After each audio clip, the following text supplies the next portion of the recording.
અને ઘણું જ ગંભીર શાસ્ત્ર છે. ઘણી જ એમાં ગંભીરતાઓ ભરેલી છે. એક એક ગાથા જેમ આગળ વધતી જાય, જ્ઞેય તત્વ પ્રજ્ઞાપન અધિકાર જે અત્યારે ચાલે છે એમાં જે એક એક ગાથાઓ જેમ આગળ વધતી જાય છે એમ એમ નવી નવી વિશિષ્ટ વાતો એમાં આવતી જાય છે. એવી કોઈ અપૂર્વ પડે ધન્ય પડે લખાયેલું આ દિવ્યધ્વનિ સાર નામનું શાસ્ત્ર પ્રવચન સાર છે. કુંકુદ આચાર્ય ભગવાને જ્યારે મહાવિદેહ ક્ષેત્રમાં 8 દિવસ માટે ગયા, ત્યાં સિમંદર પરમાત્માની દેશના સાંભળી અને દેશના સાંભળી આવી અને અહીંયા જે પંચ પરમાગમોની રચના પોનું રીલ ઉપર કરી, તેમાં પ્રથમ દિવ્ય ધ્વનિના સારરૂપ પ્રવચન સારજી પરમાગમની રચના કરી. જે દિવ્ય ધ્વનિ તે સાંભળીને આવેલા એવો દિવ્ય ધ્વનિનો સાર, એનું વર્ણન એમણે પ્રવચન સારમાં કર્યું. એવું અદ્ભુતથી અદ્ભુત પરમાગમ પ્રવચન સારજી શાસ્ત્ર છે.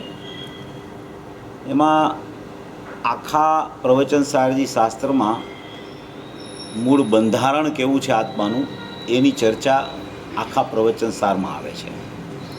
બંધારણ એટલે કે આખો આત્મા કેવો છે, એની દ્રવ્ય ગુણ પર્યાયની સ્થિતિ શું છે, અને દ્રવ્ય ગુણ પર્યાય જે છે એવો આખો આત્મા પરદ્રવ્યથી પૃથક છે. પરદ્રવ્ય એટલે એની સાથે એક ક્ષેત્રાવ ગાહે રહેલું આ જે શરીર છે પૂતગલ, એ પૂતગલ પરમાણુનો પિંડ જે છે એ અલગ દ્રવ્ય છે, અને દ્રવ્ય ગુણ પર્યાયનું જીવ દ્રવ્ય છે એ જુદું દ્રવ્ય છે. એ પૂતગલ દ્રવ્યને જીવ દ્રવ્ય સાથે કાંઈ સંબંધ નથી, અને જીવ દ્રવ્યને સંબંધ હોય તો એના દ્રવ્ય ગુણ પર્યાય સિવાય કોઈ સાથે સંબંધ નથી.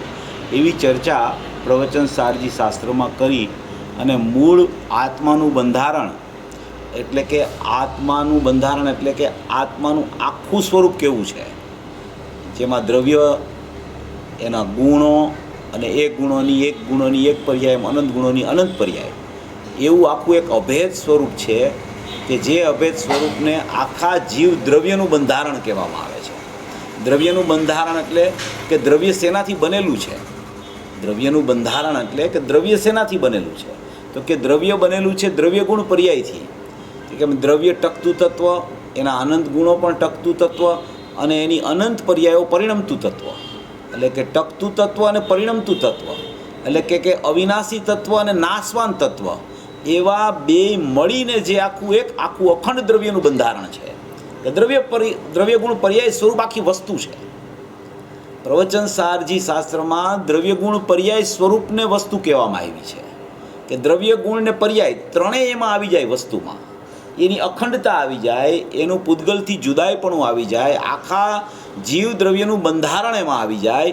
એવી દ્રવ્ય ગુણ પર્યાય સ્વરૂપ આખી વસ્તુ જે છે એમાં પરિણમન કયો તો પણ જીવનું છે, રાગદ્વેષ કયો તો જીવના છે, વિકાર કયો તો જીવનો છે, અવિકારી ભાવ પ્રગટ થાય પર્યાયમાં તો જીવનો છે, સમ્યક દર્શન પ્રગટ થાય તો જીવનો છે. બધું જેટલું પરિણમન ચાલે છે એ પરિણમન સહિતનો આત્મા છે, એને જીવ દ્રવ્ય કહેવામાં આવે છે. એવી પ્રવચન સારની આખી બંધારણરૂપ સ્થિતિ છે. એમાં કોઈ પણ પર્યાયને તમે બાદ ન કરી શકો. મોરાગ દ્વેષની પર્યાય હો તો પણ એ જીવની છે, ત્યાં સુધી કે એ જીવથી થાય છે, ત્યાં સુધી કે એ જીવનું જ પરિણમન છે. એટલી બધી પ્રવચન સારમાં પરદ્રવ્યથી પૃથકતા બતાવવા માટે જીવ દ્રવ્યમાં જ પરિણમન રહેલું છે એમ કહીને આખું બંધારણની સ્થિતિ ત્યાં સિદ્ધ કરે છે કે આવું તારું અસ્તિત્વ છે. તારું અસ્તિત્વ કેવું? તો કે દ્રવ્ય તું શુદ્ધ, ગુણે તું શુદ્ધ, અને પર્યાયે તું અશુદ્ધતા હોય તો પણ તું તારું બંધારણ, પર્યાયે શુદ્ધતા હોય તો પણ તારું બંધારણ, એ બધું તારામાં ને તારામાં વર્તી રહ્યું છે એમ કહીને આખું એનું પોતાનું સ્વતંત્ર અસ્તિત્વ સિદ્ધ કરે છે અહીંયા. કે એનું અસ્તિત્વ જે છે દ્રવ્ય ગુણ પર્યાયનું, એ કોઈ પૂતગલથી નથી, કોઈ કર્મથી નથી, કોઈ પર પદાર્થથી નથી, કોઈ અન્ય જીવથી નથી. એમ કહી અને 6 દ્રવ્યની ચર્ચા કરી અને એક જીવ દ્રવ્યને તારવે છે. એમાંથી એ જીવ દ્રવ્યને તારવે છે, એ જીવ દ્રવ્યમાં દ્રવ્ય ગુણ પર્યાયની અખંડતા બતાવે છે. એમાં પર્યાય જુદી છે ને દ્રવ્ય જુદું છે એવી ચર્ચા નહીં આવે પ્રવચન સારમાં, કારણ કે ત્યાં પરથી જુદાઈ બતાવી છે. ત્યાં આખું દ્રવ્યનું બંધારણ બતાવવું છે, ત્યાં આખી દ્રવ્યગુણ પર્યાયની સ્થિતિ બતાવવી છે, ત્યાં આખું પ્રમાણનું દ્રવ્ય બતાવવું છે. એ પ્રમાણના દ્રવ્યને પણ વસ્તુ કહેવાય, પ્રમાણના દ્રવ્યને પણ અખંડ કહેવાય, પ્રમાણના દ્રવ્યને પણ અભેદ કહેવાય. પણ એ અભેદ કેવું કે પરથી જુદું પાડવા માટે એના બંધારણ રૂપી જીવ દ્રવ્ય જે છે, દ્રવ્યગુણ પર્યાય સહિતનો જીવ, એને ખરેખર જીવ દ્રવ્ય અને અસ્તિત્વ કહેવામાં આવ્યું છે. ત્યાં અસ્તિત્વ એટલે કેમ કે પર્યાયનું અસ્તિત્વ મારામાં નથી અને ત્રિકાળી દ્રવ્યનું અસ્તિત્વ જ હું છું, એવી અહીંયા દ્રવ્ય પર્યાય વચ્ચેના ભેદ જ્ઞાનની ચર્ચા પ્રવચનસારમાં નથી. પ્રવચનસાર પરથી જુદું પાડી, અન્ય દ્રવ્યથી જુદું પાડી, અન્ય જીવથી પણ જુદું પાડી અને પોતાનો જીવ કેવો છે દ્રવ્યગુણ પર્યાય સ્વરૂપે ત્યાં લઈ આવવા માટે પ્રવચનસાર બહુ અત્યંત કાર્યકારી છે. કે પહેલાં જીવ પોતાના જીવ દ્રવ્યમાં આવી જાય, પૂતગલ દ્રવ્યથી પૃથક થઈ જાય, બીજા અન્ય દ્રવ્યથી પૃથક થઈ જાય, બીજા અન્ય જીવથી પણ પૃથક થઈ જાય. અન્ય જીવ છે એ ઉપદેશક છે, એની દેશના ખરે છે, તો એ અન્ય જીવનું પરિણમન છે. એ દેશનાને કારણે અહીંયા કાંઈ થાય એવું નથી. અહીંયા જે પોતાની પર્યાયમાં વિભાવરૂપ કે સ્વભાવરૂપ પરિણમન થાય છે એ સ્વાધીન સ્વતંત્ર છે. એ પરિણમન પોતાના દ્રવ્યગુણને કારણે છે, પરને કારણે નથી. એમ અહીંયા સિદ્ધ કરવું જ પ્રવચનસારમાં કે પરને કારણે કાંઈ થતું નથી. જે કાંઈ થાય છે એ તારા પોતાના દ્રવ્યના કારણે તારું પરિણમન થાય છે. એમ પહેલાં પરથી પૃથક કરી અને પર્યાય દ્રવ્યથી થાય છે એમ બતાવીને દ્રવ્ય પર્યાયનું આખું સ્વરૂપ બતાવે છે.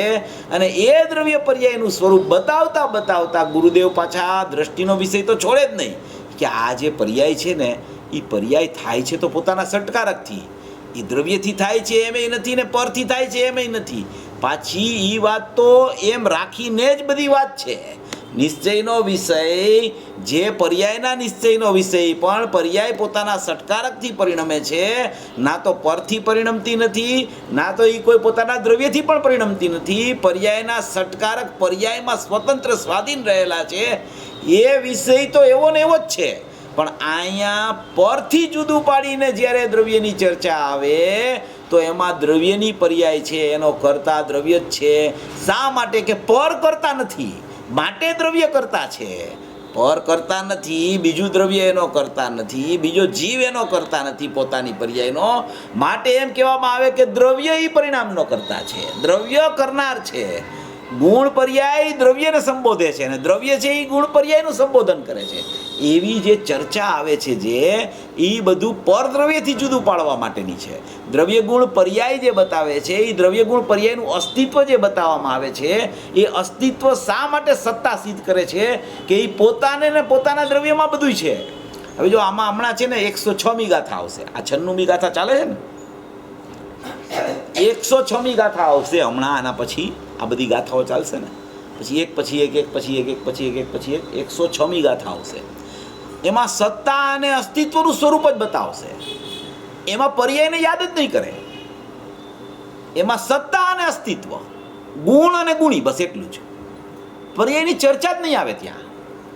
એટલે જ્યારે પરદ્રવ્યથી પૃથક કરવા માટે જ્યારે પોતાના દ્રવ્યની સ્થિતિ બતાવવી હોય, બંધારણ બતાવવું હોય, પોતાના દ્રવ્યને લક્ષમાં રાખીને બધી ચીજ બતાવવી હોય, ત્યારે દ્રવ્ય ગુણ પર્યાયથી અભેદ આત્મા છે એવી સ્થિતિનું વર્ણન આવે. હવે એ દ્રવ્ય ગુણ પર્યાયથી અભેદ સ્થિતિ છે એનું વર્ણન આવે તો એમાં પ્રયોજનની સિદ્ધિ તો થાય નહીં. એમાં તો વિકારી પર્યાય મારી છે, અવિકાર પર્યાયમાં થાય તોય મારો છે, વિકાર થયો તો એનો કરતા જીવ છે. તો વિકાર ટળે કેવી રીતે? અશુદ્ધ પરિણમન છે એનો કરતા જીવ હોય તો સદાય જીવ છે અને સદાય પરિણામ છે. તો એ અશુદ્ધ પરિણામનો અભાવ થાય કેવી રીતે જીવ એનો કરતા હોય? તો એમ જીવે વિચારવું જોઈએ કે અશુદ્ધ પરિણામનો કરતા જીવ કીધો. હવે તો અશુદ્ધ પરિણામનો કરતા જીવ હોય તો જીવ તો સદાય મોજૂદ છે. તો અશુદ્ધ પરિણામ થયા જ કરે. કોઈ દિવસ અશુદ્ધ પરિણામથી જીવ નિવૃત્ત થઈને શુદ્ધ પરિણામમાં આવી જ ન શકે. તો ત્યાં કાંઈક પ્રયોજન જુદું છે અને શુદ્ધ પરિણામ પ્રગટ કરવા માટેનું કોઈ પ્રયોજન જુદું છે. એમ આ પ્રવચનસાર છે ને અપૂર્વ ભેદ જ્ઞાન બતાવનારું શાસ્ત્ર છે. એમાં ભેદ જ્ઞાનની પ્રસિદ્ધિ છે. એવું ભેદ જ્ઞાન થાય કે પરથી જુદો પડીને પ્રમાણમાં આવે અને પ્રમાણમાં સંતોષાય નહીં. કારણ કે એને એમ થાય કે પ્રમાણમાં આવ્યો હું પણ આ પરિણામનો કરતા તો જીવ છે એમાં સિદ્ધ કરે છે. પછી વિકારી પરિણામો કે અવિકારી પરિણામો એમાં કર્તાપણું જ બતાવ્યા કરે છે જીવનું. અકર્તા સ્વભાવ છે એ તો બતાવતા જ નથી. અને જ્યાં સુધી અકર્તા સ્વભાવ દ્રષ્ટિમાં ન આવે, અકર્તા સ્વભાવ જ્ઞાનમાં ન આવે, અકર્તા સ્વભાવની જ્યાં સુધી લીનતા ન થાય ત્યાં સુધી પરિણમનની જે અશુદ્ધતા છે એમાં શુદ્ધતા પ્રગટવાનો સ્વકાળ નહીં આવે. એના લક્ષ્ય પ્રગટ છે એ વ્યવહાર, પણ એનો સ્વકાળ જ નહીં આવે. કારણ કે અકર્તા સ્વભાવ જ્યાં સુધી એને ખ્યાલમાં ન આવે, ત્રિકાળી દ્રવ્ય શુદ્ધ શુદ્ધ શુદ્ધ સદાય એવું ને એવું છે, એવો એકમાત્ર હું દ્રષ્ટિનો વિષય અપરિણામી તત્વ છું, એવો જ્યાં સુધી એની વિચાર દશામાં, એના ખ્યાલમાં, એના જ્ઞાનમાં, એના શ્રદ્ધાનમાં જ્યાં સુધી ન આવે ત્રિકાળી દ્રવ્યનું બહુમાન અને ત્રિકાળી દ્રવ્યમાં અહમ અને ત્રિકાળી દ્રવ્ય સાથે લીનતા અને એનું એક જ્ઞેય બનાવીને જ્યાં સુધી જ્ઞાન પ્રગટ ન થાય ત્યાં સુધી ખરેખર અશુદ્ધતાનો અભાવ કદી સંભવે નહીં. માટે આ પરથી જુદું પાડીને દ્રવ્ય ગુણ પર્યાયમાં લઈ આવી અને પ્રમાણના દ્રવ્યની સિદ્ધિ કરી અને આખું બંધારણ બતાવે છે કે તારા પરિણામ છે એનો કરતા તું જ છો, કોઈ પરદ્રવ્ય કરતા નથી. એટલા માટે જીવને કરતા બતાવે છે. ખરેખર જીવ કરતા નથી, જીવ અકર્તાપણું છોડતો નથી. એક સમય માટે પણ અકર્તાપણું છોડે ને તો કરતા થાય. પણ અહીંયા એ સિદ્ધ કરવું છે કે પરથી પરિણામનું કર્તૃત્વ નથી, પરદ્રવ્ય પૃથક છે, એની સત્તા પૃથક છે, એનો ભાવ પૃથક છે, એના પ્રદેશો જુદા છે. એટલે પરદ્રવ્યથી સ્વદ્રવ્યમાં કાંઈ થતું નથી. તો સ્વદ્રવ્યનું પરિણમન જે છે એ પરિણમન ન કરતા પણ જીવ દ્રવ્ય છે એમ બતાવી અને જીવના દ્રવ્ય ગુણ પર્યાયનું અસ્તિત્વ સિદ્ધ કરવું છે. હવે એ જીવના દ્રવ્ય ગુણ પર્યાયનું અસ્તિત્વ સિદ્ધ કર્યા પછી અશુદ્ધતા જો ચાલુ જ રહીએ તો જીવને વિચાર આવે કે આ હું તો જીવમાં આવી ગયો છતાંય અશુદ્ધતા કેમ ચાલ્યા કરે છે, બહિર્લક્ષી ભાવ કેમ ચાલે છે, મોહ રાગ દ્વેષ કેમ ચાલ્યા કરે છે, આવું પરિણમન મારી પર્યાયમાં હજી કેમ ચાલે છે, હજી એ પરિણમન કેમ છૂટતું નથી અને જ્ઞાનીની જેમ શુદ્ધ પરિણમન ચાલુ કેમ થતું નથી. એમ જો વિચારક જીવ હોય તો વિચાર કરે.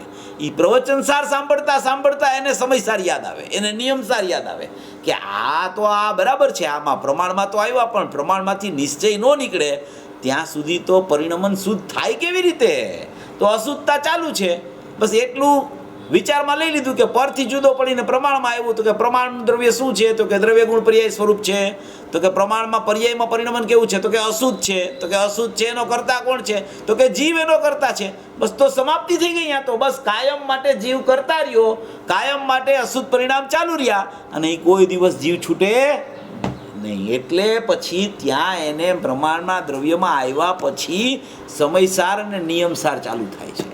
એ સમયસારમાં એમ કે આ જે પ્રમાણમાં દ્રવ્યમાં આવ્યો એમાં મોહ રાગ દ્વેષના પરિણામ તારી વિકારી પર્યાય જે અત્યારે વર્તમાનમાં વર્તે છે એ પરના લક્ષ્ય વર્તતી હોવાથી, પરના સંબંધે વર્તતી હોવાથી એ વિકારી પરિણમન તારું છે જ નહીં. પૂતગલના લક્ષ્ય વર્તતું હોવાથી પૂતગલ જ છે, પૂતગલનું છે, પૂતગલ જ છે એમ કહીને અકર્તા જીવ દ્રવ્ય ત્યાં બતાવે છે. જ્યાં એવા અકર્તા સ્વભાવનો એને ખ્યાલ આવે છે ત્યાં એના પરિણમનનો શુદ્ધતાનો સ્વકાળ પાકી જાય છે. એવી શુદ્ધતાનો સ્વકાળ પાકે કે શુદ્ધતા જ પરિણમનમાં આવવા માંડે. એવી આ આખી પ્રવચનસાર અને સમયસાર અને નિયમસારની શૈલી છે. એ ગુરુદેવની શૈલી એવી છે કે જ્યાં જે શાસ્ત્રમાં જે વિષય ચાલતો હોય એ જ પ્રમાણે એનું નિરૂપણ કરે. ત્યાં પ્રમાણનું દ્રવ્ય સિદ્ધ કરવું હોય, દ્રવ્ય ગુણ પર્યાય બતાવવા હોય, પર્યાયની અશુદ્ધતા પોતાની કેવી હોય તો એવી જ રીતે એ સિદ્ધિ આચાર્ય ભગવાન કહેતા હોય એમ જ કરે. એમાં કાંઈ એમ ત્યાં એમ ન કહે કે પર્યાય તો પૂતગલના લક્ષ્ય થતી હોવાથી પૂતગલ જ છે, આ વિકાર તો મારો નથી, વિકાર તો પૂતગલનો છે, હું તો શુદ્ધ જીવ છું, અકર્તા સ્વભાવી છું. એ ત્યાં તો પરથી જુદું પાડી અને પર પોતાની પર્યાયનો કરતા નથી, પર જીવની પર્યાયનો કરતા નથી, જીવની પર્યાય જીવની હોવાથી જીવ એનો કરતા છે. એટલી જ ત્યાં મર્યાદિત વાત બતાવવી છે, બંધારણ સિદ્ધ કરવું છે. એ બંધારણમાં આવ્યા પછી પોતે પોતાનું સ્વરૂપ અસ્તિત્વ કેવી રીતે પકડે એ પ્રવચન સારની 106 ગાથામાં આવશે. હમણાં આવશે 5-6 પ્રવચન પછી એ બધું ચાલુ થશે, 10-15 પ્રવચન પછી. એટલે આ આખો વિષય એવો છે કે આખો વિષય સર્વાંગપણે જો આપણા ખ્યાલમાં હોય ને તો આપણને શું છે, આપણને કોઈ પણ વિષય પ્રમાણનો પણ આવે ને તો આપણને ખબર પડે કે આ પ્રમાણના દ્રવ્યની ચર્ચા છે. અત્યારે પ્રવચનસાર ચાલે છે, જ્ઞાન પ્રધાન અધિકાર છે, જીવના દ્રવ્ય ગુણ પર્યાય સિદ્ધ કરવા છે, એની અભેદતા સિદ્ધ કરવી છે, એનું અસ્તિત્વ દ્રવ્ય ગુણ પર્યાયમાં જીવનું છે, ગુણનું અસ્તિત્વ પણ દ્રવ્ય પર્યાયમાં છે, દ્રવ્યનું અસ્તિત્વ ગુણ પર્યાયમાં છે અને પોતાના દ્રવ્ય ગુણનું અસ્તિત્વ પર્યાયમાં છે, એમ સિદ્ધ કરવાનો અત્યારે ઉદ્યમ આચાર્ય ભગવાને ઉપાડ્યો છે.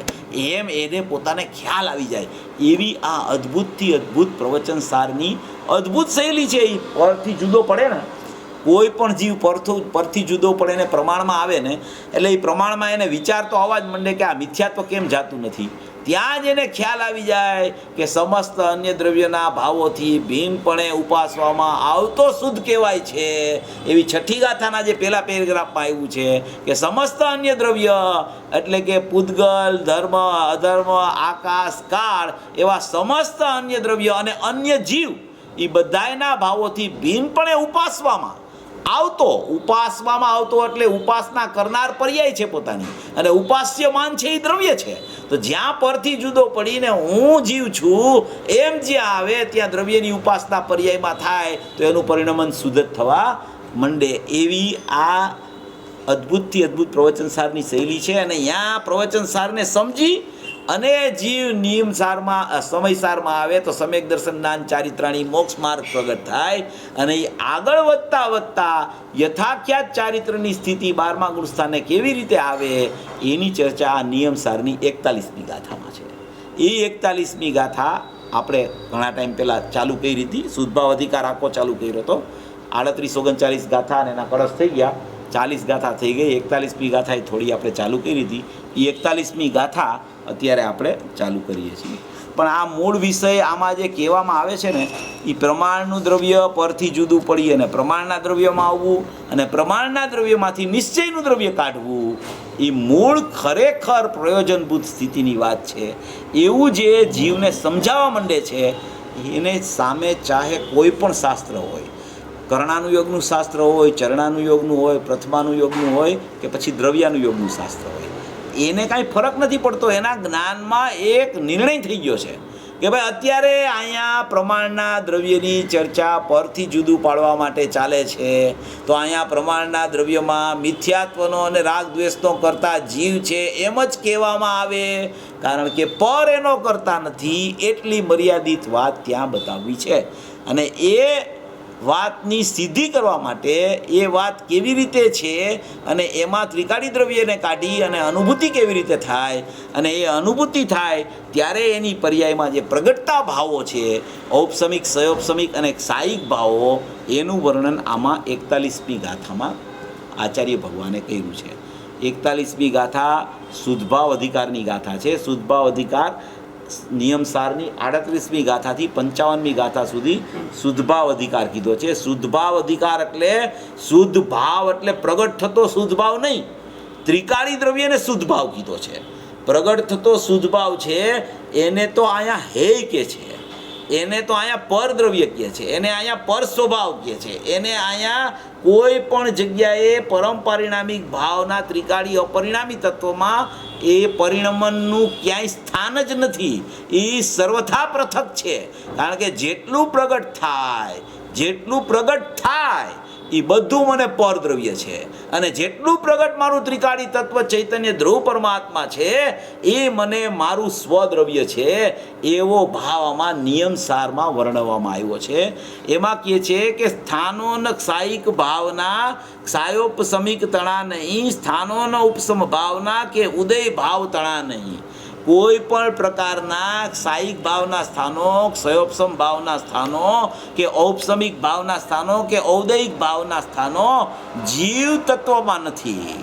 જીવ તત્વ કેવું છે કે પરમ પારિણામિક ભાવ લક્ષણે લક્ષિત એવું એક શાશ્વત નિરાવરણ તત્વ, સદાય નિરાવરણ, ત્રિકાળ નિરાવરણ એવું એક ટકતું તત્વ, નિરંતર ધ્રુવતા લઈને બેઠેલું તત્વ.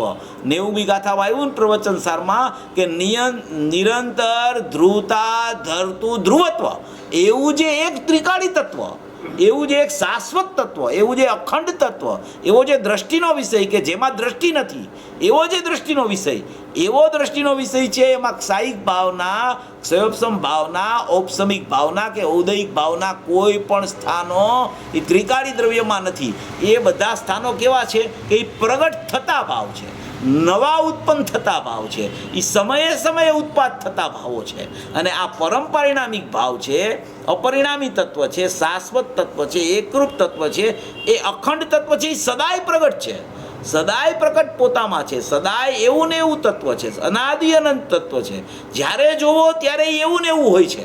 જ્યારે આ બધા ભાવો છે, ચારેય ભાવો એ પર્યાય ભાવો હોવાથી, એક સમયના ભાવો હોવાથી સદાય એમાં વિધવિધ પ્રકારે પરિણમન જોવા મળે છે. આજે એક પરિણમન, એક સમય પછી બીજું પરિણમન, તેના પછીના સમય ત્રીજું પરિણમન. પર્યાય સમયવર્તી છે, આગળ પાછળ એક બીજી પર્યાયને કાંઈ સંબંધ નથી. એટલે દરેક પર્યાયનું પરિણમન ફરતું જોવામાં આવે છે. ક્ષાયિક ભાવ છે ને, ક્ષાયિક ભાવ કે જેમાં કેવળ જ્ઞાન થાય, સિદ્ધ દશાને પણ ક્ષાયિક ભાવ કહેવાય. તો એનું પણ પરિણમન ફરતું જોવામાં આવે. એનો ભાવ એને એ કેવળ જ્ઞાન, કેવળ જ્ઞાન, કેવળ જ્ઞાન, કેવળ જ્ઞાન ચાલ્યા કરે. પણ પર્યાય એવી ને એવી હોય, પણ એને એ ન હોય. માટે એ ફરતા ભાવો છે, એ મારા ભાવો નથી. શાશ્વત ત્રિકાળ ટકતો ભાવ છે, એ મારો ભાવ છે, એ મારું ચૈતન્ય તત્વ છે, એ મારું જ્ઞાનમય તત્વ છે, એ મારું પરમ પરિણામિક ભાવ લક્ષણવાળું તત્વ છે. આ પર્યાયના લક્ષણો છે, ક્ષયોપસમ ભાવ, ક્ષાયિક ભાવ, ઔપસમિક ભાવ, ઔદયિક ભાવ. એ ચારેય લક્ષણો, ચારેય ભાવો પર્યાયના ભાવો છે. અને એક પરમ પારિણામિક ભાવ, શાશ્વત ટકતો ત્રિકાળ ધ્રુવ ભાવ, એ નિત્ય પારિણામિક ભાવ, એ ચૈતન્ય તત્વ, એ દ્રવ્યનો સ્વભાવ છે, એ દ્રવ્યનો ભાવ છે. તો ટકતો ભાવ એ દ્રવ્ય છે, પરિણમતો નાશવાન એક સમયવર્તી પ્રગટ થતો ભાવ એ પર્યાય ભાવ છે. એ પર્યાય ભાવમાં ચારેય ભાવો વર્તે છે. ક્ષયોપસમ ભાવ વર્તે, ક્ષાયિક ભાવ વર્તે, ઔપસમિક ભાવ વર્તે, ઔદયિક ભાવ વર્તે. શુદ્ધ ભાવો હોય ને, ક્ષયોપસમ ભાવ, ક્ષાયિક ભાવ કે ઔપસમિક ભાવ, ત્યારે યા તો ઔપસમિક ભાવ જ હોય, યા તો ક્ષયોપસમિક ભાવ જ હોય, યા તો ક્ષાયિક ભાવ જ હોય. બધા ભાવો સાથે ન હોય. પણ એમાં ઔદયિક ભાવ છે, એ જ્યાં સુધી ક્ષાયિક ભાવ ન થાય ત્યાં સુધી એની સાથે ને સાથે વર્તતો હોય. ઔદયિક ભાવ એટલે રાગ ભાવ, ઔપસમિક ભાવ એટલે સમ્યક દર્શન ભાવ, ક્ષયોપસમ ભાવ એટલે કોઈ પણ પ્રકારનો સમ્યક દર્શન રૂપી ભાવ, અને એની સાથે ઔદયિક ભાવ, રાગ ભાવ પણ વર્તતો હોય. થોડીક શુદ્ધતા ને થોડીક અશુદ્ધતા. અને ક્ષાયિક ભાવ તો પૂર્ણ શુદ્ધતા. તો એમાં કોઈ પણ પ્રકારનો પછી ઔદયિક ભાવ વર્તતો ન હોય. પછી ક્ષાયિક ભાવમાં સિદ્ધપણા સુધી પણ, 14મા ગુણસ્થાન સુધી પણ અસિદ્ધત્વ કીધું છે. તો એ તો બધી અઘાતી કર્મની અપેક્ષાએ વાત છે. પણ 4 ઘાતી કર્મનો ક્ષય જ્યારે કેવળ જ્ઞાનમાં થઈ જાય તો એને ભાવ મોક્ષ કહેવામાં આવે. તો એ ભાવ મોક્ષ થઈ ગયો પછી એના પરિણમનમાં સાથે ઔદયિક ભાવ હોવા છતાં એને કાંઈ એની સાથે સંબંધ વર્તતો નથી. એવી આમાં ચર્ચા. ચારેય ભાવને પોતાના સ્થાનો ન કહીને એકલો ત્રિકાળ ભાવ છે, હું ચૈતન્ય તત્વ છું, એમ આમાં કહેવા માગે છે. એમાં આપણે ક્ષાયિક ભાવ અને ઔપસમિક ભાવની ચર્ચા પૂર્વે થઈ ગઈ હતી, છતાં એકવાર આપણે ફરીથી જોઈ કે કર્મના ક્ષયે જે ભાવ હોય એ ક્ષાયિક ભાવ છે, કર્મના ક્ષયોપસમે જે ભાવ હોય તે ક્ષયોપસમિક ભાવ છે. જો આમાં બધામાં નિમિત્તપણે કર્મોની ચર્ચા બધી ગાથાઓમાં લેવામાં આવે છે. નિમિત્તપણે કર્મ નિયમથી હોય છે, કારણ કે નિમિત્તના લક્ષે જ નૈમિતિક ભાવ પ્રગટ થાય છે. નિમિત્તના લક્ષ વગર જ ખરેખર નૈમિતિક શુદ્ધ ભાવ પ્રગટ થાય છે. એ અપેક્ષાએ નિમિત્તોની સાપેક્ષતા બતાવી અને કર્મની સ્થિતિનું વર્ણન પણ આચાર્ય ભગવાન દરેક સમયે સાથે પૃથક હોવા છતાં નિમિત્ત નૈમિતિક સંબંધને સિદ્ધ કરવા માટે કર્મના ક્ષયે જે ભાવ હોય તે ક્ષાયિક ભાવ. ક્ષાયિક ભાવમાં શું હોય? કર્મનો ક્ષય થઈ જાય. પછી ક્ષયોપસમ ભાવ હોય તો કર્મનો ક્ષય ઉપસમ થયા કરે, એને અહીંયા પ્રગટ થતા ભાવને પોતાના પર્યાયમાં ક્ષયોપસમ ભાવ પ્રગટ થયો એમ કહેવામાં આવે. કર્મના ઉદયે જે ભાવ હોય તેને ઔદયિક ભાવ કહેવામાં આવે. કર્મનો ઉદય આવે ને આ એમાં જોડાય તો એને અહીંયા ઔદયિક ભાવ કહેવામાં આવે. અને કર્મોના ઉપસમે જે ભાવ હોય તેને ઔપસમિક ભાવ કહેવામાં આવે. કર્મનો ઉપસમ થઈ જાય, એ બેસી જાય ને અહીંયા જે ઔપસમિક ભાવ થાય તો એની સત્તામાં કર્મ પૈડા હોવા છતાં ઉદયમાં ન આવે તો એને ઔપસમિક ભાવ કહેવામાં આવે. આવું કર્મના ક્ષયે ભાવ હોય એક સાયિક ભાવ, કર્મના ક્ષયોપસમે ભાવ હોય એક સાયોપસમિક ભાવ, કર્મના ઉદયે જે ભાવ હોય ઔદયિક ભાવ, અને કર્મના ઔપસમે જે ભાવ હોય એને ઔપસમિક ભાવ કહેવામાં આવે. આ ચારેય ભાવો પર્યાય ભાવો હોવાથી પર્યાય ભાવને જ ખરેખર કર્મ સાથે નિમિત્ત નૈમિતિક સંબંધ લાગુ પડે. દ્રવ્ય ભાવને કદી પણ કોઈ સાથે નિમિત્ત નૈમિતિક સંબંધ લાગુ પડે જ નહીં. જીવ દ્રવ્યની પર્યાયને પૂતગલ દ્રવ્યની પર્યાય સાથે નિમિત્ત નૈમિતિક સંબંધ લાગુ પડે. એક દ્રવ્યની પર્યાયને બીજા દ્રવ્યની પર્યાય સાથે નિમિત્ત નૈમિતિક સંબંધ લાગુ પડે. જે સમયે નિમિત્ત નૈમિતિક સંબંધ લાગુ પડે એ સમયે જીવ જુદો છે અને પૂતગલ દ્રવ્ય પણ જુદું છે. એ પૂતગલ દ્રવ્યમાં કાંઈક થતું નથી, જીવ દ્રવ્યમાં પણ કાંઈ થતું નથી. માટે એનાથી સિદ્ધ થાય છે કે આ ચારેય ભાવો જે જીવના ચાર ભાવ છે ક્ષયોપસમ, સાયિક, ઔદયિક ને ઔપસમિક, એ ચાર ભાવો પણ કર્મની પર્યાય સાથે નિમિત્ત નૈમિતિક સંબંધે જોડાયેલા હોય ત્યારે પણ જીવ કરતા સ્વાભાવિક નાયક ભાવ એનાથી પૃથક ને પૃથક એવો ને એવો, એવો ને એવો, એવો ને એવો જ્યારે દ્રષ્ટિ કરો ત્યારે એ દ્રષ્ટા મોજૂદ છે. જ્યારે તમે ત્યાં જુઓ ત્યારે એ તમને તમારી સામું છે ને, તમે એની સામું જોવો છો ત્યારે એ તમારી સામું જોવા તૈયાર નથી, પણ જ્યાં તમે એને જોવો છો ત્યાં તમારી પર્યાયમાં શુદ્ધ ભાવની પ્રગટતા થઈ જાય છે. શુદ્ધની સામે જોતા પર્યાયમાં શુદ્ધ રૂપી પરિણમન પ્રગટ થાય છે. એવું ત્રિકાળવી અસ્તિત્વ રૂપી ભાવ જે છે એ એવો ને એવો જ્ઞાયક ભાવ સદાય મોજૂદ છે. એ કર્મના સંબંધે પર્યાયમાં જોડાણ નિમિત્ત નૈમિતિક ભાવે થાય છે. એ સમયે પણ જીવ તત્વ એવું ને એવું જુદું રહી ગયું છે. જ્યારે જીવની પર્યાયમાં ઔદયિક ભાવ પ્રગટ થાય, ઔદયિક ભાવ એટલે રાગાદી ભાવ, અહીંયા રાગાદી ભાવ પ્રગટ થાય, અને ત્યાં કર્મમાં ઉદય ભાવ આવે. દર્શન મોહનો ઉદય આવ્યો, ચારિત્ર મોહનો ઉદય આવ્યો, અહીંયા એના પરિણમનમાં મિથ્યાત્વ રૂપી ભાવ અને રાગદ્વેષ રૂપી ભાવ થયા. એવા સમયે પણ જીવ તત્વ જે છે એમાં ક્યાંય કોઈ જગ્યાએ મિથ્યાત્વ કે રાગ દ્વેષનો ભાવ ખરેખર છે નહીં. એ સમયે પણ જીવ તત્વ એવું ને એવું જુદું રહી ગયું છે. નિરાવરણ તત્વ, વિતરાગી તત્વ, એ રાગના સમયે વિતરાગતા એવી ને એવી રહી ગઈ છે. એવું એક ચૈતન્ય તત્વ મોજૂદ છે. એ ચૈતન્ય તત્વનો અંદરથી એને વિશ્વાસ આવે, અંદરથી એને બહુમાન આવે કે હું તો આવો ને આવો છું. મારી પર્યાયમાં કર્મના લક્ષ્ય કે કર્મના નિમિત્તે જે કાંઈ પરિણમન થાય એ સમયે પણ મારું શુદ્ધ ચૈતન્ય તત્વ છે. એમાં કાંઈ બગાડ થતો નથી કે એમાં મારે કાંઈ સુધારો કરવો પડે. પર્યાય એક સમયની છે, એ બહિર્લક્ષ્ય વર્તે છે. જ્યાં મને મારા શુદ્ધ સ્વભાવનો ખ્યાલ આવી જાય છે ત્યાં એ બહિર્લક્ષ્ય વર્તતી પર્યાય મારા શુદ્ધ સ્વભાવના લક્ષ્ય વર્તવા માંડે છે, અને એમાં પોતાના સ્વકાળે શુદ્ધતાનું પરિણમન પ્રગટ થાય છે. એ પ્રગટ થતા ભાવને ઔપસમિક, સયોપસમિક કે સાયિક ભાવ કહેવામાં આવે છે. અહીંયા એ બતાવે છે આ પાંચેય ભાવોમાં ઔપસમિક ભાવ છે એના બે ભેદ છે. એટલે આ ચારેય ભાવ છે, કર્મના ઔપસમિક ભાવ હોય તો ઔપસમિક ભાવ છે. સકળ કર્મ ઉપાધિથી વિમુક્ત, એટલે કે દરેક કર્મોની ઉપાધિથી વિમુક્ત એટલે વિશેષે મુક્ત એવો પરિણામે જે ભાવ હોય તે પારિણામિક ભાવ છે. પરિણામે જે ભાવ હોય તે પારિણામિક ભાવ છે. પરિણામે જે ભાવ હોય તે પારિણામિક ભાવ છે. એટલે પરિણામે જે ભાવ એટલે અહીંયા પરિણામની ચર્ચા નથી. પરિણામે જે ભાવ હોય એટલે પારિણામિક ભાવે છે એનું હોવાપણું છે. અહીંયા પરિણામે જે ભાવ એટલે પારિણામિક ભાવ બતાવવો છે. પરિણામ એટલે કોઈ પરિણામની ચર્ચા નથી. જેમ પંચાસ્તિકાયની 56મી ગાથામાં આવ્યું છે ને કે દ્રવ્ય આત્મલાભ હેતુ પારિણામિક, તો એ 56મી ગાથામાં પરિણામે ભવતો જે ભાવ તેને પારિણામિક ભાવ કહેવામાં આવે. એટલે પરિણામ શબ્દ આવે એટલે પરિણામ એટલે કોઈ વર્તમાન પરિણામ ઉત્પાદનની ચર્ચા નથી. પરિણામે જે ભાવ છે તે પારિણામિક ભાવ, એટલે એ ખરેખર છે એને પારિણામિક ભાવ કહેવામાં આવે છે. એવો પરિણામે જે ભાવ હોય તે પારિણામિક ભાવ છે. હવે આ પાંચ ભાવોમાં, પાંચ ભાવ જે કીધા ને, પાંચેય ભાવને મોક્ષ શાસ્ત્ર છે તત્વાર્થ સૂત્ર, એ પાંચેય ભાવને જીવના ભાવ કહે. ઔદૈહિક ભાવને જીવનો ભાવ કહે, એટલે કે રાગ ભાવને જીવનો ભાવ કહે, સયોપસમિક સાહિક ઔપસમિક ભાવને જીવનો ભાવ કહે, અને પરમ પારિણામિક ભાવને જીવનો ભાવ કહે. એ શું બતાવે છે? પરથી જુદું બતાવે છે. પરથી જુદું પાડવા માટે પર્યાયના ભાવ ને દ્રવ્યના ભાવ બે પોતાના જ છે એમ બતાવે છે તત્વાર્થ સૂત્ર.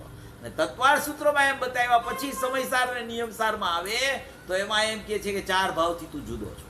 આ પર્યાયના ભાવ છે એ બીજા દ્રવ્યના લક્ષ્ય પ્રગટ થાય છે. એટલે બીજું દ્રવ્ય તો તું છો નહીં, તારું તો જીવ દ્રવ્ય છે, જીવ તત્વ છે, તો બીજું દ્રવ્ય તું છો નહીં, તો બીજાના લક્ષ્ય જે ભાવ થાય તારા ન હોય. માટે ચારેય ભાવથી જુદો પાડીને પરમ પારિણામિક ભાવ તું છો, શુદ્ધ સ્વભાવ તું છો, ત્રિકાળી દ્રવ્ય તું છો, એક ચૈતન્ય વસ્તુ માત્ર તું છો, એમ બતાવી અને અહીંયા એ વાત કરવા માંગે છે કે હવે ઔપસમિક ભાવના બે ભેદ છે. પાંચ ભાવમાં પાંચેય ભાવના ભેદ બતાવે છે. ટોટલ 53 ભેદ છે. આ જો આખા આત્માની ચર્ચા છે, સર્વાંગી ચર્ચા છે. આત્મા કેવો છે? તો કે આત્મા દ્રવ્ય ગુણ પર્યાય સ્થિત છે. તો કે આત્મા દ્રવ્ય ગુણ પર્યાય સ્થિત છે. એ આખા આત્માના ભાવ કેટલા છે? તો કે આખા આત્માના 53 ભાવ છે. તો એ કે 53 ભાવ કયા કયા છે? તો કે પેલા આત્માના ભાવ કેટલા? તો કે 5 ભાવ. એક જીવનો પરમ પારિણામિક ભાવ, અને 4 ભાવ પર્યાયના. 4 ભાવ પર્યાયમાં એમાં ઔદૈહિક ભાવ એટલે કે રાગ ભાવ, ઔપસમિક ભાવ સમ્યક દર્શન રૂપી ભાવ, સાયોપસમિક ભાવ એ પણ સમ્યક દર્શન રૂપી ભાવ, સાહિક ભાવ એ કેવળ જ્ઞાન રૂપી ભાવ. આ 4 ભાવ પર્યાયના. એક ભાવ દ્રવ્યનો, પરમ પારિણામિક ભાવ દ્રવ્યનો, 4 ભાવ પર્યાયના, એમ બે થઈને દ્રવ્ય પર્યાય સ્વરૂપ વસ્તુ થઈને ટોટલ 5 ભાવ રૂપી આખી વસ્તુ. એ 5 ભાવના ભેદ કેટલા? તો કે 5 ભાવના 53 ભેદ. જો વિષય જરા સમજવા જેવો છે. એમ લાગે કે આ તો લાંબુ થાય છે, પણ લાંબુ નથી. આ છે ને પેલા એક ત્રિકાળી દ્રવ્ય, એ તો વસ્તુ માત્ર પોતે, એ પોતે હું પોતે એકલો જ છું, ત્રિકાળી દ્રવ્ય જ છું. હવે ત્રિકાળી દ્રવ્યની સાથે શું છે? તો કે એની સાથે પર્યાય છે. તો કે એ પર્યાય છે એમાં શું ચાલે છે? તો કે એમાં 4 ભાવ ચાલ્યા કરે છે. ત્રિકાળી દ્રવ્ય છે એનો પરમ પારિણામિક ભાવ છે, અને પર્યાયમાં 4 ભાવ ચાલે છે. તો 4 પર્યાયના ભાવ, એક દ્રવ્યનો ભાવ, એવી રીતે 5 ભાવ. એ 5 ભાવના ભેદ કેટલા? તો કે 5 ભાવના 53 ભેદ. તો કે એ 53 ભેદ શું?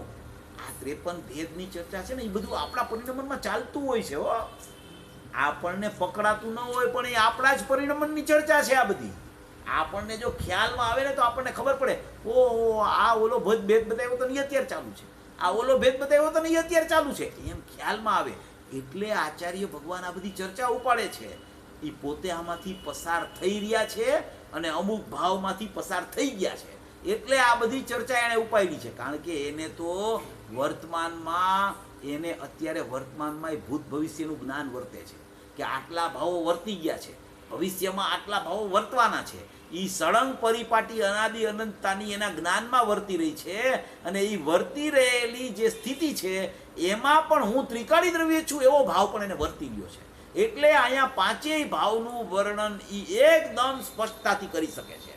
કોઈ પણ જીવને ક્યાંય સંશય ન રહીએ, મિથ્યાત્વ ન રહીએ એવો ભાવ આમાં વર્ણન કરે છે. સંશય, વિપર્ય ને મિથ્યાત્વ, એ દોષ જે છે ને, એ દોષ નીકળી જાય એવા દોષનું વર્ણન આચાર્ય ભગવાન પોતે પોતાની આખા આત્માની સ્થિતિ જોઈને કરે છે. એને ત્રિકાળી દ્રવ્યની શ્રદ્ધા વર્તે છે અને દ્રવ્ય ગુણ પર્યાયનું નિરંતર જ્ઞાન વર્તે છે. એવા જ્ઞાનને જોઈ અને એવી શ્રદ્ધામાં પોતાના ત્રિકાળી દ્રવ્યને જોઈ અને આ વર્ણન એ આચાર્ય ભગવાન કરી ગયા છે. એટલે એને આખા આત્માના 5 ભેદ પાડ્યા. એ 5 ભેદના 53 ભાવ બતાવ્યા. અને એ 53 ભાવમાં હવે આમાં એમ કહે છે કે 5 ભાવો જે છે એમાં ઔપસમિક ભાવના કેટલા ભેદ છે? 2. ઔપસમિક ભાવ એટલે કે જે નવો પ્રગટ થતો શુદ્ધ ભાવ, એના 2 ભેદ. પછી ક્ષાયિક ભાવ એટલે કેવળ જ્ઞાન રૂપી ભાવ, એના 9 ભેદ. પછી ક્ષયોપસમ ભાવ, ક્ષય ઉપસમ જે થયા કરે ને એને ક્ષયોપસમ ભાવ કહેવાય. કર્મના ક્ષયોપસમે ઉપજતો ક્ષયોપસમ ભાવ, પોતાની પર્યાયમાં પોતાના સ્વતંત્ર ઉપાદાનથી પ્રગટ થતો ક્ષયોપસમ ભાવ, એક ક્ષયોપસમ ભાવના 18 ભેદ, એટલે કે એક ઔપસમિક ભાવના 2 ભેદ, સાયિક ભાવના 9 ભેદ, ક્ષયોપસમ ભાવના 18 ભેદ, ઔદયિક ભાવ રાગાદી ભાવ એના 21 ભેદ, આ 50 ભેદ થયા. 2 અને 9 11 ને 18 29 ને 21 50 ભેદ થયા. ઔપસમિક ભાવના 2 ભેદ, સાયિક ભાવના 9 ભેદ, ક્ષયોપસમ ભાવના 18 ભેદ, ઔદયિક ભાવના 21 ભેદ, 50 ભેદ થયા. અને પારિણામિક ભાવના 3 ભેદ, એમ 53 ભેદ રૂપ આખો આત્મા છે. આખો આત્મા પ્રવચન સારમાં કીધો એવો આખો આત્મા, એ આખા આત્માના 53 ભેદ છે. હવે એ આખા આત્મામાં પર્યાયના 4 ભાવ છે. એ પર્યાયમાં 4 ભાવ છે, એના 50 ભેદ છે. દ્રવ્યનો એક ભાવ છે, એના 3 ભેદ છે. એ દ્રવ્યનો એક ભાવ છે, એના 3 ભેદ છે. એમાંય પાછા 3 ભેદમાં એક ભેદ છે, એ એક ભેદમાં પાછા 2 ભેદ છે. એવો હું છું. અહીંયા સુધી જીવ સમજણ કરે ને ત્યારે એને ત્રિકાળી દ્રવ્યની સ્થિતિ ખ્યાલમાં આવે.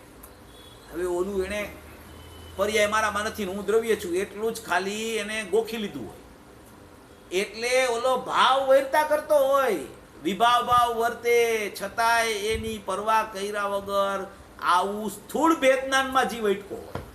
એ ભેદજ્ઞાન નથી.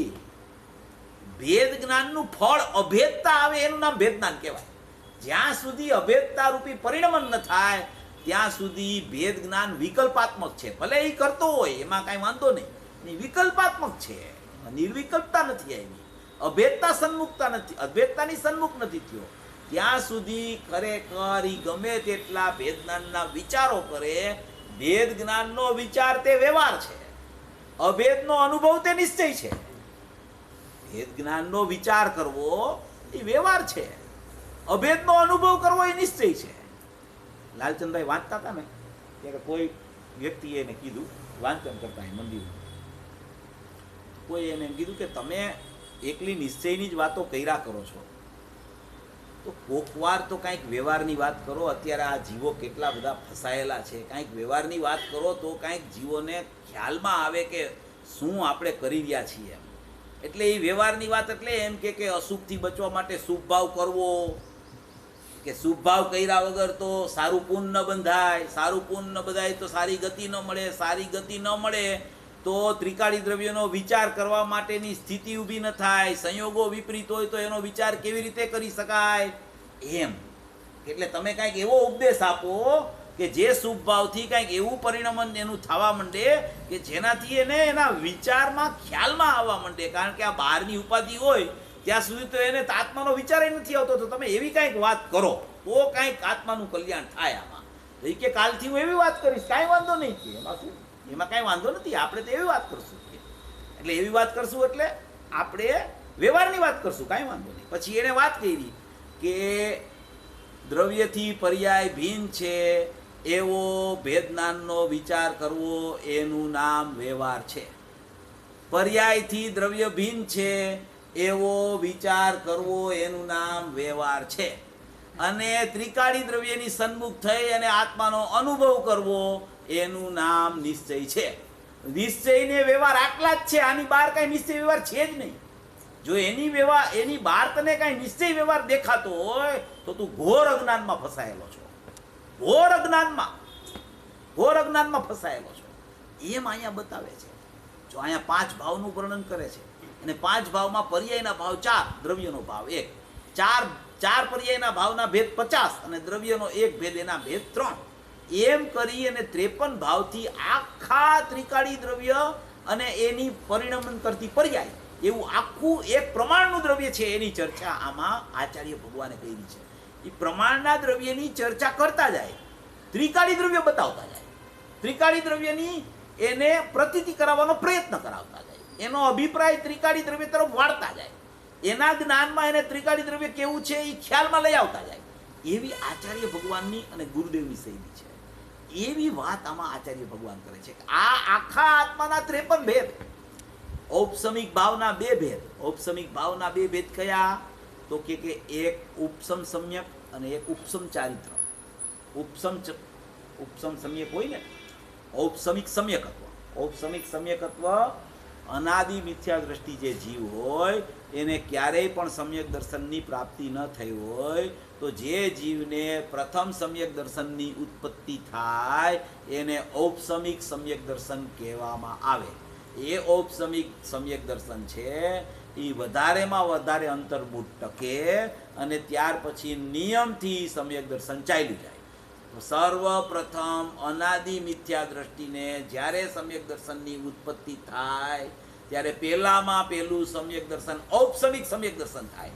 ઔપસમિક એટલે કે કર્મની અવસ્થા સત્તામાં હોય, કસાયોની સ્થિતિ વર્તતી હોય પણ એ દબાઈ ગઈ હોય. એ દબાઈ ગઈ હોય એટલે એને ઔપસમિક સમ્યક દર્શન કહેવામાં આવે.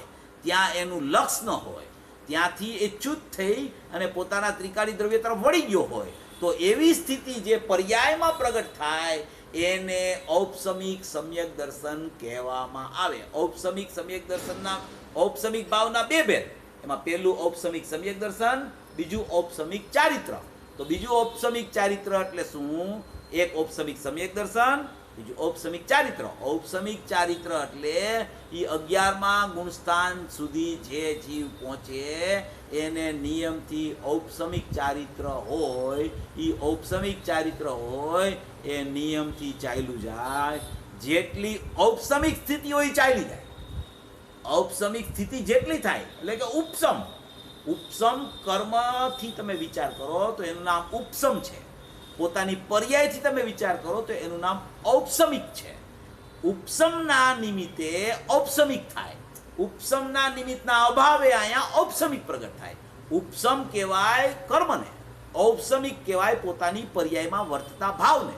તો ઔપસમિક સમ્યક દર્શન પછી ઔપસમિક ચારિત્ર આવે તો ઔપસમિક ચારિત્ર વાળો જીવ જે હોય એ 11મા ગુણસ્થાન સુધી જાય ને 11મા ગુણસ્થાનથી નિયમથી એ શ્રેણી ચડ્યો હોય એ શ્રેણીમાંથી એ પડી જાય. શ્રેણી પણ એવી હોય કે શ્રેણીમાં એવું હોય કે એક ઉપસમ શ્રેણી હોય, એક સપક શ્રેણી હોય. બે પ્રકારની શ્રેણી હોય. કોઈ પણ જીવ બે પ્રકારની શ્રેણીમાં વર્તી શકે. ઔપસમિક શ્રેણી એટલે ઉપસમ શ્રેણી હોય એ નિયમથી પડે અને સપક શ્રેણી હોય એ નિયમથી ચડે. એ પાછો ન પડે. ઉપસમ શ્રેણીવાળો નિયમથી પાછો પડે. અનાદિ અનંત કાળમાં કોઈ પણ જીવને ઉપસમ શ્રેણી 4 વખત આવે. કેટલી વખત? 4 વખત જ આવે. 4 વખતથી વધારે ન આવે. અને એક ભવમાં કોઈ પણ જીવને ઉપસમ શ્રેણી માત્ર 2 વખત જ આવી શકે, એનાથી વધારે ન આવે. આ નિયમ ને સિદ્ધાંત. કારણ કે એક ભવમાં 2 વખત જો ઉપસમ શ્રેણી ચડે પછી તો ચેતી જાય ને વારંવાર પડે પછી એ કાંઈ ચડવાનું છોડે. એકવાર પડ્યો પછી નો ચેતો, બીજી વાર પડ્યો એને એમ થાય વારંવાર હું ચડતા ચડતા પડવું કાં? તો એને એમ થાય ને હવે કે હવે તો મારે પડવું જ નથી. 2 વાર પડે પછી તો એક સપક જ હોય એને, કે પછી તો એને કેવળ જ્ઞાન જ થાય. એમ એક ભવમાં કોઈ પણ જીવને 2 વખત ઉપસમ શ્રેણી આવે. અને અનાદિ અનંત કાળમાં કોઈ પણ જીવ હોય એને વધારેમાં વધારે 4 વખત જ ઉપસમ શ્રેણી આવે. પછી સપક શ્રેણી ચડીને મોક્ષમાં જાય. એમ ઔપસમિક ભાવના 2 ભેદ. એક ઔપસમિક સમ્યક દર્શન, એક ઔપસમિક ચારિત્ર. આ 2 ભેદ પછી ક્ષાયિક ભાવ. ક્ષાયિક ભાવના 9 ભેદ. ક્ષાયિક ભાવ એટલે કેવળ જ્ઞાનનો ભાવ. એના 9 ભેદ. ઔપસમિક ભાવના 2 ભેદ, ક્ષાયિક ભાવના 9 ભેદ, સયોપસમ ભાવના 18 ભેદ, ઔદયિક ભાવના 21 ભેદ, પારિણામિક ભાવના 3 ભેદ. એમ 53 ભેદે આત્મા કીધો. એમાં ક્ષાયિક ભાવના 9 ભેદ. એ ક્ષાયિક ભાવના 9 ભેદમાં સૌથી પહેલો ભેદ ક્ષાયિક સમ્યકત્વ. ક્ષાયિક સમ્યક. સમ્યકના પ્રકાર કેવા હોય? ઔપસમિક સમ્યક દર્શન થાય, સયોપસમિક સમ્યક દર્શન થાય અને ક્ષાયિક સમ્યક દર્શન પણ થાય. આવા પ્રકાર હોય. જ્ઞાનના પ્રકાર 2 જ હોય. કાંક સયોપસમ જ્ઞાન હોય, કાંક ક્ષાયિક જ્ઞાન. જ્ઞાનમાં ઉપસમ ન હોય. જ્ઞાન કાંક સયોપસમ હોય ને કાંક ક્ષાયિક. સમ્યક દર્શન ક્ષાયિક સમ્યક દર્શન હોય ને તોય પણ જ્ઞાન સયોપસમ હોય. સમ્યક દર્શન ક્ષાયિક થયું. ચોથે ગુણસ્થાને કોઈને ક્ષાયિક સમ્યક દર્શન થઈ ગયું, જેમ કે શ્રેણીક મહારાજ. ચોથે ગુણસ્થાને ક્ષાયિક સમ્યક દર્શન થયું, પણ એનું જ્ઞાન છે એ સયોપસમ જ્ઞાન છે. જ્ઞાન ક્ષાયિક નથી. જ્ઞાન ક્ષાયિક થાય કેવળ જ્ઞાન થઈ જાય. જ્ઞાનનો ભાવ ક્ષયોપસમ ચાલતો હોય, સંકિતનો ભાવ ક્ષાયિક ચાલતો હોય. જેમ શ્રેણિક મહારાજાને સંકિત થયું તો પેલા એને સંકિત થયું કેવું હતું? એને ક્ષયોપસમ સંકિત હતું. મુનિરાજના ગળામાં એણે સર્પ નાખી દીધો અને પછી ત્યાં ગયા અને પ્રાયશ્ચિત કર્યું અને એને મુનિરાજને જોયા અને ત્યાં જ એને પોતાનો ભાવ પ્રગટ થઈ ગયો. તો એને એ જ સમયે ક્ષયોપસમ સમ્યક દર્શનની પ્રગટતા થઈ ગઈ. એ જ સમયે હવે એ પ્રગટતા થયા પછી એ ભગવાનની વાણી સાંભળવા સમોસરણમાં ગયા. સમોસરણમાં ગયા તો એ તો સમોસરણમાં ભગવાનની વાણી સાંભળી તો એ ક્ષયોપસમ સમ્યક દર્શન ક્ષાયિકમાં પરિવર્તિત થઈ ગયું. તો એ ક્ષાયિક સંકિત થઈ ગયું. હવે એ ક્ષયોપસમ સમ્યક દર્શન હતું, એ ક્ષાયિકમાં પરિવર્તન થયું. ત્યારે પણ જ્ઞાન તો ક્ષયોપસમ છે, કારણ કે જો ક્ષાયિક જ્ઞાન થઈ જાય તો કેવળ જ્ઞાન થઈ જાય. માટે આ ક્ષાયિક સંકિત છે એને અહીંયા ક્ષાયિક ભાવમાં લીધું છે, કારણ કે એ ક્ષાયિક સંકિત એ ક્ષાયિક ભાવ છે. માટે એને ક્ષાયિક ભાવમાં આ ઔપસમિક ભાવના 2 ભેદ, ક્ષાયિક ભાવના 9 ભેદ, એમાં પહેલો ભેદ ક્ષાયિક સમ્યકત્વ લીધો છે. ક્ષાયિક સમ્યકત્વ થાય એનો ક્ષયોપસમ સંકિત ને ક્ષાયિક સંકિતમાં ફરક શું? કે ક્ષાયિક સંકિત થાય કદી પડે નહીં. કોઈ દિવસ હવે એ જીવ મિથ્યા દ્રષ્ટિ ન થાય, એ નિયમથી મોક્ષમાં જાય. નિયમથી મોક્ષમાં તો ઓલો પણ જાય. એકવાર સમ્યક દર્શન થયું હોય ને, શ્રીમદજીએ લખ્યું છે કે ઓછામાં ઓછા 15 ભવે મોક્ષમાં ચાલ્યો જાય. અને કોઈ શાસ્ત્રોમાં તો એવું આવે છે કે આ કાળમાં સમ્યક દર્શન પામ્યો હોય એ 2-3 ભવે મોક્ષમાં વયો જાય, એવું પણ આવે. તો આ જે અહીંયા કહેવામાં આવે છે કે ક્ષાયિક સંકિત જેને થયું એ ક્યારેય પડે નહીં, પછી નિરંતર એનું સંકિત વૈરતા જ કરે. એક ધારા એની આત્માની સાથે પ્રતીતિપૂર્વક અભેદ થતી વર્તી જ ચાલુ હોય, એને ક્ષાયિક સંકિત કહેવાય. નરકમાં જાય શ્રેણિક રાજા તો પણ ત્યાં તીર્થંકર ગોત્ર બંધાવાનું અત્યારે ચાલુ છે, એનું ક્ષાયિક સંકિત ચાલુ છે. એમાં ગમે તેવા પરિણામ એના થાય પણ છતાં ક્ષાયિક સંકિતમાં એને દોષ નથી, એનું નામ ક્ષાયિક સંકિત છે. અને એ ક્ષાયિક સંકિત નિયમથી ચોથા કાળમાં થાય. ચોથા કાળમાં શું કામ થાય? કે ચોથા કાળમાં તીર્થંકરની હાજરી હોય એટલે તીર્થંકરની સમીપે જ નિયમથી ક્ષાયિક સંકિતનો સ્વકાળ આવે. તીર્થંકરની સમીપે એટલે તીર્થંકર છે માટે નહીં, તીર્થંકરની સામું જોવે છે માટે નહીં, તીર્થંકરની વાણી સાંભળે છે માટે નહીં, પણ પોતાના ભાવમાં ક્ષાયિક સંકિત પ્રગટવાની યોગ્યતા હોય ત્યારે નિમિત્તપણે ત્યાં તીર્થંકરનો જીવ હોય ને હોય, માટે ત્યાં એને ક્ષાયિક સંકિતનો ઉત્પાદ થાય. એ ક્ષાયિક સંકિત કદી પણ ક્યારે પણ પડે નહીં, એટલે એને અહીંયા ક્ષાયિક ભાવના પહેલા 9 ભેદમાં ક્ષાયિક સંકિત લીધું છે. બીજો ભેદ છે એનો ક્ષાયિક ભાવનો યથાખ્યાત ચારિત્ર. યથાખ્યાત ચારિત્ર 12મે ગુણ સ્થાને પ્રગટ થાય. યથાખ્યાત ચારિત્ર એટલે પરિપૂર્ણ વિતરાગી પરિણમન પ્રગટ થઈ જાય. કોઈ પણ પ્રકારનો રાગ ભાવ એને રીએ નહીં.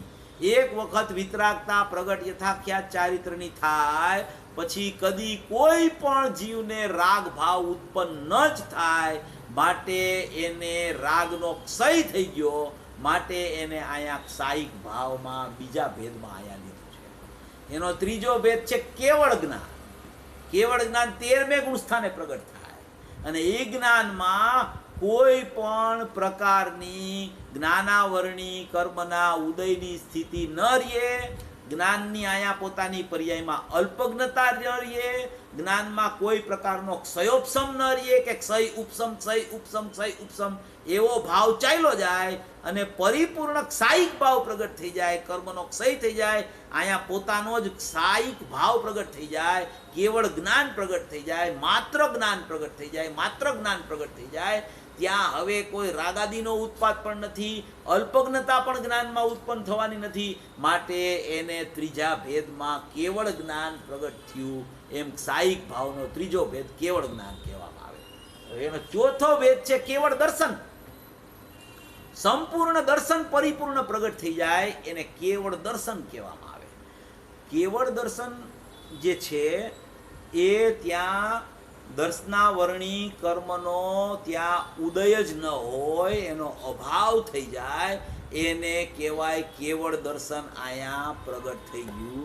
કોઈ પણ પ્રકારનો હવે મોહ કર્મનો ઉદય ક્યાંય પણ બાકી ન હોય, ત્યારે જ આ ક્ષાયિક ભાવની ઉત્પત્તિ જીવને થાય. દરેક પ્રકારના મોહ રૂપી કર્મો હોય એ ખરી જાય. અહીંયા પોતાની પર્યાયમાં કોઈ રાગ ભાવ, કોઈ અલ્પજ્ઞતા ન રહીએ તો એને એમ કહેવાય કે યથાખ્યાત ચારિત્ર પૂર્વક કેવળ જ્ઞાન અને કેવળ દર્શનની ઉત્પત્તિ થઈ ગઈ. કેવળ જ્ઞાનમાં સર્વ પ્રકારનું જાણવું હોય, 3 કાળ 3 લોક, અને કેવળ દર્શનમાં સર્વ પ્રકારનું દેખવું હોય, 3 કાળ 3 લોક. પહેલે સમયે જ્ઞાન ને બીજે સમયે દર્શન, એવું કેવળ જ્ઞાનમાં ન હોય. એ બધું ક્ષયોપસમ જ્ઞાનમાં હોય, એ બધું છદ્મસ ને હોય. કેવળ જ્ઞાન જેને પ્રગટ થાય એને એ જ સમયે જ્ઞાન અને એ જ સમયે દર્શન. જે સમયે કેવળ જ્ઞાન એ જ સમયે કેવળ દર્શન, જે સમયે જાણવું એ જ સમયે દેખવું, એવો એક એને ક્ષાયિક ભાવની પ્રગટતા થઈ જાય, એને કેવળ દર્શન કહેવામાં આવે.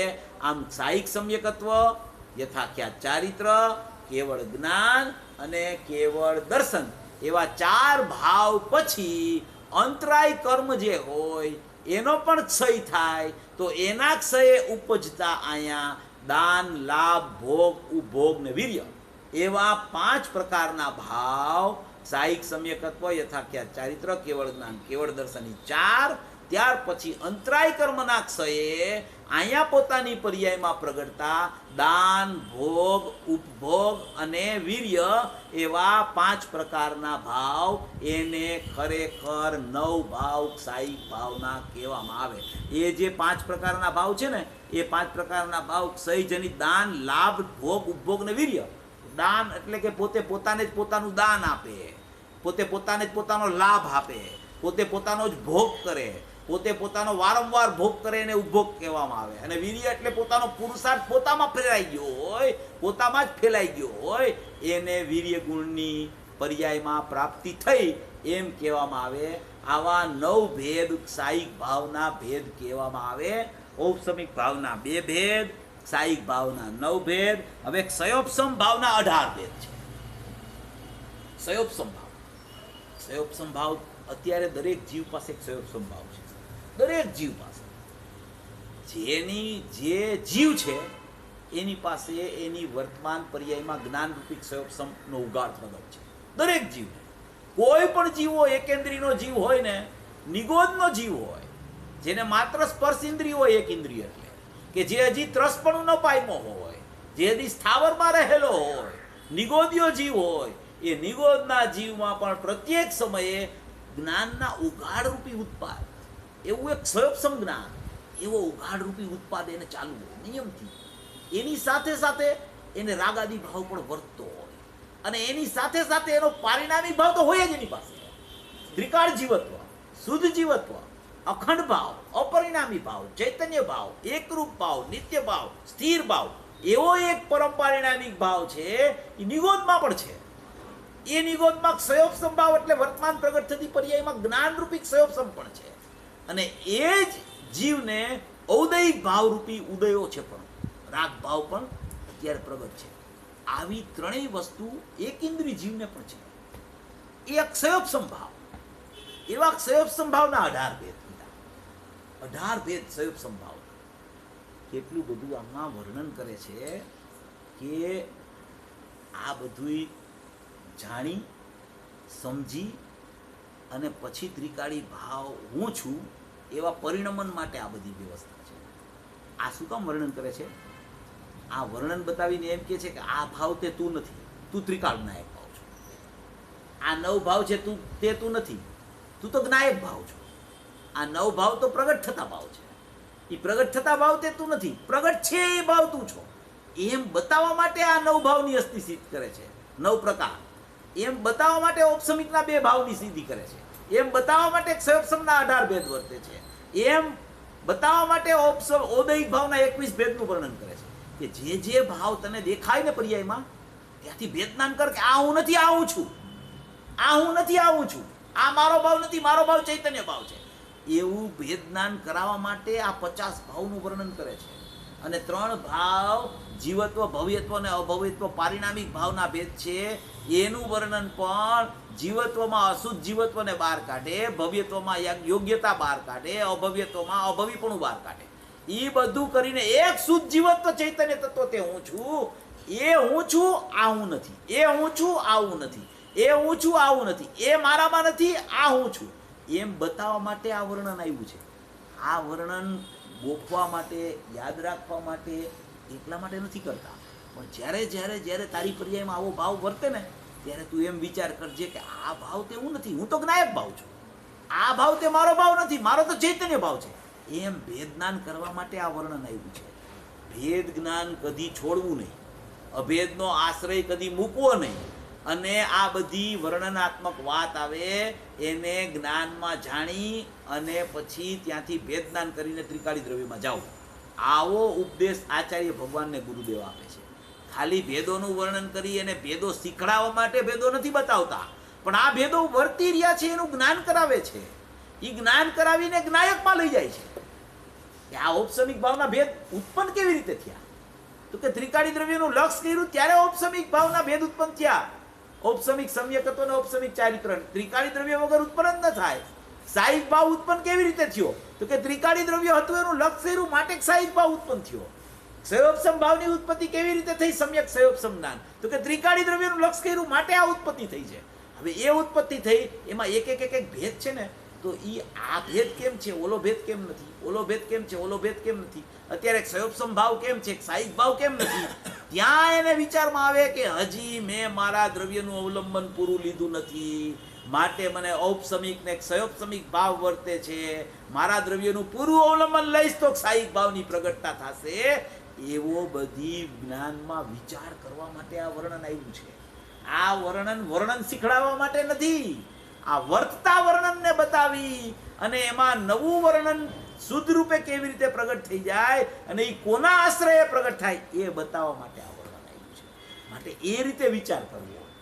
સયોપસમ ભાવના ભેદ કે છે 18. અહીંયા સુધી આપણે આવ્યા હતા ઓલી વખતે. સયોપસમ ભાવના 18 ભેદથી આપણે પૂરું કર્યું હતું. આજે એવું છે ટાઈમ પૂરો થઈ ગયો. એક સયોપસમ ભાવના 18 ભેદ હું તમને કહી દઉં એટલે તમે પછી વિચાર કરીને આવજો આવતા રવિવારે, એટલે સરળ થઈ જાય થોડું. સયોપસમ ભાવના 18 ભેદ છે ને, એમાં મતિ જ્ઞાન, શ્રુત જ્ઞાન, ઔધિ જ્ઞાન, મન પર્યાય, આ ચારેય ભેદ છે એ સમ્યક જ્ઞાનના ભેદ લીધા છે. મતિ, શ્રુત, ઔધિ ને મન પર્યાય. પછી કુમતિ, કુશ્રુત અને વિભંગ.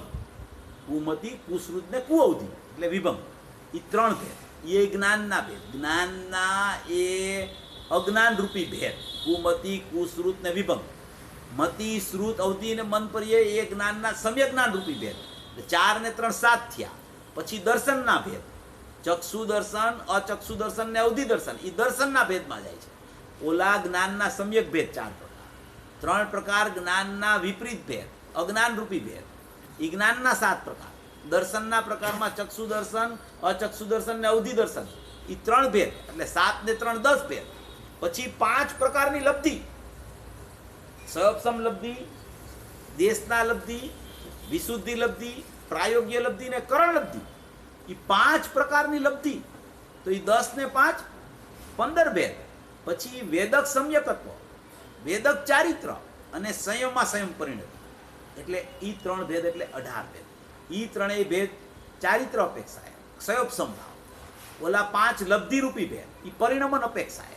લબ્ધિ પરિણમન કહેવાય. લબ્ધિનું વાચ્ય પરિણમન. લબ્ધિ એટલે કોઈ કાંઈ લબ્ધિ એટલે કોઈ વસ્તુ નથી. લબ્ધિ એટલે પરિણમન. પર્યાયમાં જે પ્રકારનું પરિણમન જીવનું ચાલે એ પ્રકારની એને અત્યારે લબ્ધિ વર્તી રહી છે એમ કહેવામાં આવે. જેમ કે વિશુદ્ધિ ચાલતી હોય તો વિશુદ્ધિમાં શુભ ભાવ પણ હોય અને શુદ્ધ ભાવ પણ હોય. પ્રાયોગ્ય લબ્ધિ ચાલતી હોય એને સયોપસમ લબ્ધિ ચાલતી હોય, દેશના કોઈ તીર્થંકરની સાંભળવાની લબ્ધિ ચાલતી હોય, કોઈ કરણ લબ્ધિ ચાલતી હોય. કરણ લબ્ધિમાં પણ 3 ભેદ પડે, અનિવૃત્તિકરણ, અપૂર્વકરણ ને અધકરણ, એવા 3 ભેદ પડે. સમ્યક દર્શન પહેલા કરણ લબ્ધિ આવે, એમાં આવા 3 પ્રકારના ભેદ પડે પછી સમ્યક દર્શન થાય. એવી આ લબ્ધિની બહુ અપૂર્વ વાત છે. એની ચર્ચા આપણે લબ્ધિની એક પછી એક એકદમ વ્યવસ્થિત લેવી છે. લબ્ધિની ચર્ચા, લબ્ધિનું પ્રકરણ બહુ સારું છે. લબ્ધિ 5 પ્રકારની, સયોપસમ, દેશના, વિશુદ્ધિ, પ્રાયોગ્ય અને કરણ, એ 5 પ્રકારમાં નામ અલગ અલગ શાસ્ત્રોમાં અલગ અલગ પણ આવતા હોય. જેમ કે અહીંયા કાળ લબ્ધિ લીધી છે, સયોપસમ લબ્ધિની જગ્યાએ અહીંયા કાળ લબ્ધિ લીધી છે, અહીંયા ઉપસમ લબ્ધિ લીધી છે.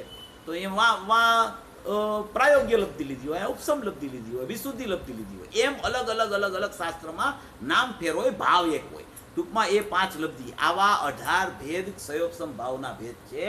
અને પછી ઔદયિક ભાવના 21 ભેદ છે. પછી પારિણામિક ભાવના 3 ભેદ છે. આમ 53 ભેદ જીવના છે. એ 53 જીવના ભેદ છે, પૂતગલના નથી. પણ જીવની પર્યાયના 50 ભેદ છે અને જીવના 3 ભેદ છે. જીવના 3 ભેદમાં શું? તો કે શુદ્ધ જીવત્વ, જીવત્વ, ભવ્યત્વ અને અભવ્યત્વ, એવા 3 ભેદ. અભવ્યત્વ એટલે મોક્ષ જવાની લાયકાતનું હોય, ભવ્યત્વ એટલે મોક્ષ જવાની લાયકાત હોય, અને જીવત્વ એટલે કે જીવનું જીવત્વ. એ જીવત્વના 2 ભેદ પાછા, શુદ્ધ જીવત્વ અને અશુદ્ધ જીવત્વ. શુદ્ધ જીવત્વ પરમ પારિણામિક ભાવ લક્ષણ ચૈતન્ય તત્વ દ્રષ્ટિનો વિષય, અને અશુદ્ધ જીવત્વ 10 પ્રાણથી જીવે, 5 ઇન્દ્રિય, મન, વચન, કાયા, શ્વાસોશ્વાસ ને આયુ, એ 10 પ્રાણથી જીવે, એને અશુદ્ધ જીવત્વ, વ્યવહાર જીવત્વ કહેવામાં આવે. આવા 53 ભેદ છે. ઔદયિક ભાવના પણ 21 ભેદ છે. હવે આવતા રવિવારે લેશું. આ છે ને બહુ સમજી અને એની પર્યાયમાં જે વર્તન પ્રત્યેક સમયે ચાલતું હોય ને, જ્ઞાન એને પકડી લે કે અત્યારે જો આ ભાવ ચાલે છે, અત્યારે આ ભાવ ચાલે છે, અત્યારે આ ભાવ ચાલે છે. આ બધું જ્ઞાન છે ને, એ જ્ઞાન હે ઉપાદેય કરે, જ્ઞાન વિધિ નિષેધ કરે, જ્ઞાન મુખ્ય ગૌણ કરે, આ બધું જ્ઞાન કરે. હે ઉપાદેય કરી લે, વિધિ નિષેધ કરી લે, મુખ્ય ગૌણ કરી લે, અને શ્રદ્ધા તો હું સર્વસ્વ છું, બસ ત્યાં ચાલી જાય. જ્યાં હે ઉપાદેય થઈ જાય, વિધિ નિષેધ થઈ જાય, મુખ્ય ગૌણ થઈ જાય, ત્યાં શ્રદ્ધા હું આ જ છું એમ સર્વસ્વતામાં સમર્પણ કરી લે, અર્પણતા કરી લે. શ્રદ્ધા આ શ્રદ્ધેય તે જ હું છું, એનું નામ અનુભવ છે. અને એ અનુભવ થયા એના આ બધા ઔપસમિક, સયોપસમિક અને સાહિકના ભેદ છે. અને એ સમયે રાગાદી ભાવ વર્તતો હોય એના 21 ભેદ છે, એને ઔદયિક ભાવના ભેદ કહેવામાં આવે છે. આવી આમાં 41મી ગાથામાં મૂળ સ્થિતિનું વર્ણન આવ્યું છે. આ 41મી ગાથા બહુ પ્રયોજનભૂત છે. ગુરુદેવના પ્રવચનો પણ છે આમાં, એ વાંચી અને તમને વધારે ખ્યાલ આવશે. આવી 41મી ગાથાનો મૂળ ભાવ સમજી અને સર્વભવી જીવો મોક્ષ માર્ગમાં પ્રયાણ કરે એવી મંગલ.